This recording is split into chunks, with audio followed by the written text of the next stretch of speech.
Thank you so much for being with me here today. I'd like to give first special greeting to the Paul E. and Eva B. Tom's family, who I met right before the service today. As you heard, Reverend Toms was here in October of 2001 when I gave my first lecture on the World Christian Encyclopedia, second edition. He greeted me warmly afterwards, and that lecture really set the stage for my move to Gordon-Conwell in 2003. So I'm very grateful to the family, and thank you for being here today especially. Thanks to my running partner, Dr. Curry, for starting us off. You've also heard from Dr. Zerlo and Dr. Birdsall some of the history, and you've heard my favorite hymn as a young Scandinavian Lutheran. It's not a Crusaders hymn, by the way, from my former Byington scholar, Sujin Park. My pastor, Chelsea, read one of my favorite scripture passages, and as a special treat, the original Tom's professor, Dr. Kuzmich, gave his greetings. A special thanks to the dean and the president for the installation and this new chair for my office. And thanks to the dean of chapel, Dr. Price, and the team leading worship today. As you heard, my wife, Tricia, my youngest daughter, Valerie, are here, while my two older daughters are watching on Facebook, I hope, eventually. Tricia's sister, Beth, and her husband, Brad, are here today as well. And what I'd like to do now is briefly to tell you the story of how I encountered the global Jesus, who then led me into a lifetime of research on the global Christian family. Late one morning, in April of 1980, I went out to the road in rural Thailand to catch a ride to the world's largest refugee camp, Khao Dang, which means Black Mountain in English. Cambodians had fled across the border as the genocide came to a close. This camp grew from 30,000 when I arrived at Christmas in 1979 to 135,000 by the time I left in June of 1980. I was late that morning because I'd been quite sick and was just returning to my job for the first time in several days. I was normally the driver, but I had to hitchhike that day because I left late. Shortly after I hopped on the back of the motorcycle, which was a common way to get to the camp, I realized I had made two mistakes. First, the young woman I was desperately clutching onto drove with total abandon. Up until that time in my life, I had never held a woman so tightly. Which brings me to my second mistake. She was clearly employed in the world's oldest profession. Now, I didn't feel sorry for her or judge her because even back then I knew that she was part of a larger unjust system. Nonetheless, I would be arriving in the camp soon, clutching her as if my life depended on it. That was a problem because even though I was only 21 years old, I was supervising 300 Cambodian workers in the construction of bamboo clinics. I got the job because a well-qualified architect had to leave suddenly, and I was the only person on our Youth with a Mission team foolish enough to volunteer. My Cambodian leadership team would be standing there when I arrived in the camp. And overwhelmed by this responsibility, I was struggling to understand why I was there. I wrestled every day with my inadequacies, to say nothing of what I would do with the rest of my life. Meanwhile, back in the United States of America, the #1 song was Pink Floyd's Another Brick in the Wall, Part 2. For those of you that aren't old enough to remember, it sounds like this. We don't need no education.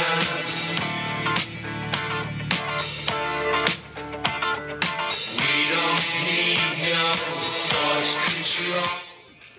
Okay, you get the idea. No dark sarcasm in the classroom. Teachers, leave those kids alone. All in all, it's just another brick in the wall. A great song for the seminary, right? Okay. This song sold 4 million copies, the most of any Pink Floyd song ever. Surprisingly, the song is not about education, but it's about people trying to prevent you from being who you are really meant to be. The lyrics represent people that kept Roger Waters, who was the writer, from his destiny. That is where the analogy of teacher and student comes from. Some teachers don't let students find themselves. He is saying that authority figures are often the bricks in the wall, and nothing is more important than finding your purpose. By the way, Waters will be here in Boston on July 28th at TD Garden for his This Is Not a Drill 2020 tour. Tickets are still available. If you want to hear a 76-year-old sing about not listening to older people telling you what to do with your life. Okay. Back to the speeding motorbike. I honestly thought that I would be encountering my own final destiny. I would, but it wasn't final, and it was later that day. We arrived safely at the camp, and my Cambodian co-workers were there, as I expected, lined up to meet me. They smiled sheepishly as I clumsily fell off of the motorbike. I didn't even try to explain. At lunch, I showed up to teach English to my 30 students. My students were fresh from the trauma of the genocide. One of them was a 15-year-old boy who had witnessed the massacre of his mother, his father, and all of his brothers and sisters. He was the only one who survived. Most of the time, he stared blankly ahead and found it difficult to speak. How could the Khmer Rouge commit such an atrocity? Jean-Paul Sartre died in Paris that same week. He wrote, "Every existing thing is born without reason, prolongs itself out of weakness, and dies by chance." That's another perspective on human destiny. Pol Pot and his cohorts, many of whom were educated in France and received military training from the French Communist Party, boasted that they were influenced by Sartre's doctrine of necessary violence and Rousseau's charge that the perfect state must possess men and all of their powers. So there was a direct connection between Western philosophy and Asian genocide. Back in my classroom in Thailand, I normally used a variety of strategies to teach English. I inherited 2 English classes that would help my students get a better future when they were later relocated. Of course, one of my key Cambodian leaders spoke 7 languages. All I could say in Khmer was "At Lao," which means not good, and "Cho Pi Lan," which means get off the truck, because I was the driver. That day, partly because of my sickness, I decided to do something different.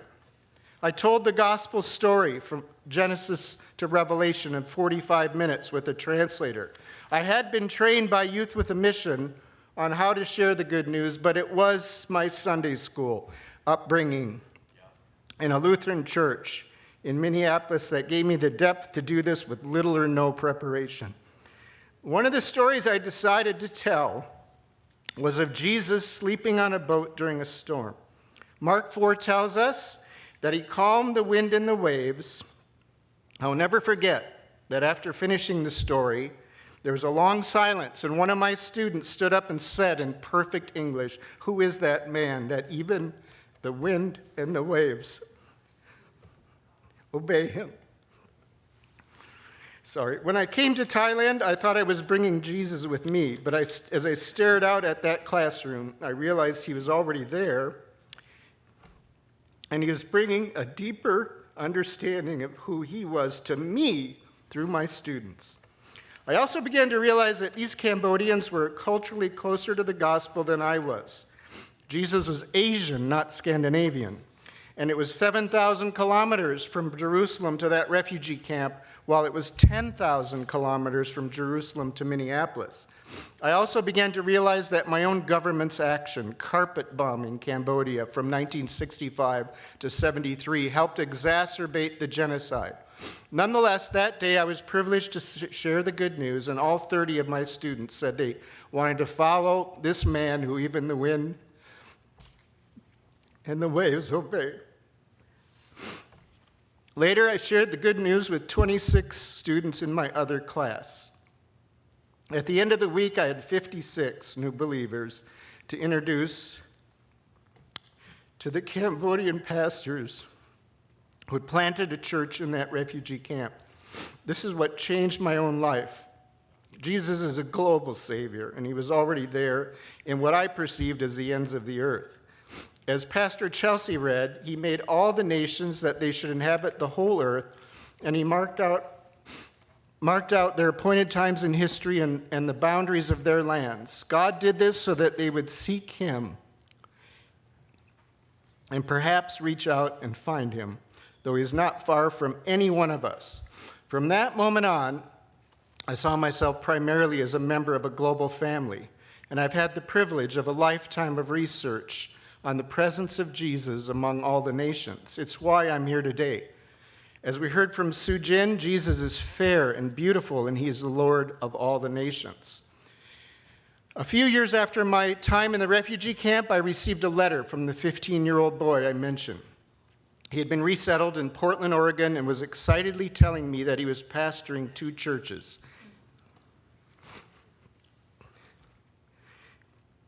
His life had been turned around that day in April of 1980. He was discipled at Kawidang, then sent to another camp where he learned how to share from the scriptures.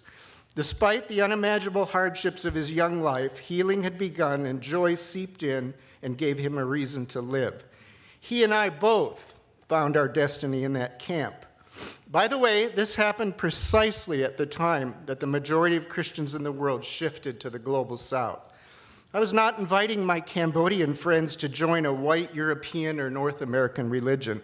In fact, a case could be made that shortly after my students became Christians, they began to teach me the true meaning of my own faith. One of them could have said to me, "We are happy that you are part of our global family, but Todd, we've noticed that you seem overly comfortable with power and wealth. You look out for yourself first, and you seem to be afraid of foreigners. In addition, you seem to really like owning stuff." Our faith in the global Jesus lines us up instead with the poor and disenfranchised. We emphasize community, we welcome strangers and refugees, and we really like Marie Kondo. We love you, and if you are willing to work on this cultural baggage you carry, you'll find your love for our Savior and for us will grow deep. One way of looking at this is that for the past 50 years, people of color have been inviting white people to a global Christian faith that has little use for the vestiges of Christendom, especially power and wealth. And that's been my experience. A few years later, I visited my Cambodian translator in Hawaii, where he and my secretary settled after they got married. They lived in a small 2-bedroom apartment with a tiny hallway acting as kitchen and dining room. His sister, husband, and baby lived there too, so they offered Tricia and I their bedroom while they stayed in the hallway. The next year, I visited again and stayed in the 2nd bedroom because his sister and husband moved to their own place.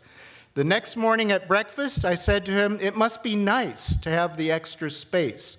He looked sad, and he said, "But it's so lonely." His communitarian faith valued people. My wealthy white faith valued space. Who's the teacher in this situation, and in many others like it? With my encounter with refugees as this seminal moment in my own life, you have to understand my grief and disappointment with the current American rejection of refugees. And some of it centered in the white evangelical community, the least likely, 25%, to welcome refugees. The most likely, 65%, are people who say they have no religion. Fellow exegetes, to dismiss refugees and strangers takes Herculean exegetical gymnastics. This makes many of our white evangelical leaders hermeneutical contortionists, or better yet, wayward readers of the Bible. Without a global Jesus, we've confused our own morbid culture with fidelity to Scripture. We have a personal Savior, but we despise his humanity. We've exchanged a precious global faith for national self-interest. We will soon find ourselves asking, when did we see you hungry or thirsty or a stranger or sick or in prison and did not minister to you? White evangelicals just don't want to share. Apparently, we weren't listening in kindergarten or Sunday school. But even famous children book writers know that God cares for the poor and the disenfranchised. J.K. Rowling said about refugees, if you can't imagine yourself in one of those boats, you have something missing. They are dying for a life worth living. Everyone knows that this is a core human value because we are, in fact, all made in the image of God. Even in Australia, exactly 151 years ago today, the world's largest gold nugget, weighing 214 pounds, was found by John Deason and Richard Oates. They called it Welcome Stranger. Even the rocks will cry out, my friends. My hope for this country is that we will once again discover the true gold of biblical hospitality. But with our dedication to sola scriptura, we do no gymnastics with our precious texts. The foreigner residing among you must be treated as native born. Love them as yourself, for you were foreigners in Egypt. I am the Lord your God, from Leviticus. Whoever oppresses the poor shows contempt for their maker, but whoever is kind to the needy honors God, from Proverbs. Keep on loving one another as brothers and sisters. Do not forget to show hospitality to strangers, for by doing that, some have shown hospitality to angels without knowing it, from the book of Hebrews. Well, it's been nearly 40 years since my fateful ride on that motorbike in rural Thailand. While I'm really grateful for this new endowed chair, let's be honest that the truth about these things is best perceived by children, especially those in your own family. When my daughter Valerie was 4, she's here today, we moved from Singapore to Gordon-Conwell. Working with a missionary organization, I had been doing research on the growth of Christianity in Asia. The first time we visited First Congregational Church in Hamilton, it was Mission Sunday. The Sunday school teacher asked Valerie's class, does anyone here know a missionary? Valerie quickly raised her hand. She said, my daddy's a missionary, but he never tells anyone about Jesus.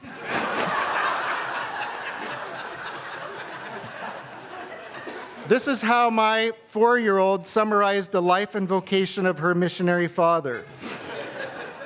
Needless to say, I spent some time that week explaining to Valerie the sacrifices we as a family had made so that I could obtain my doctorate and do important research on Christian missions. The next week, before her Sunday school teacher could say anything, Valerie raised her hand. My daddy is a doctor, but he can't help anyone.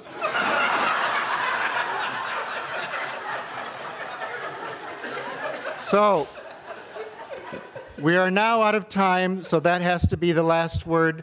Thank you very much. Please rise for our closing hymn.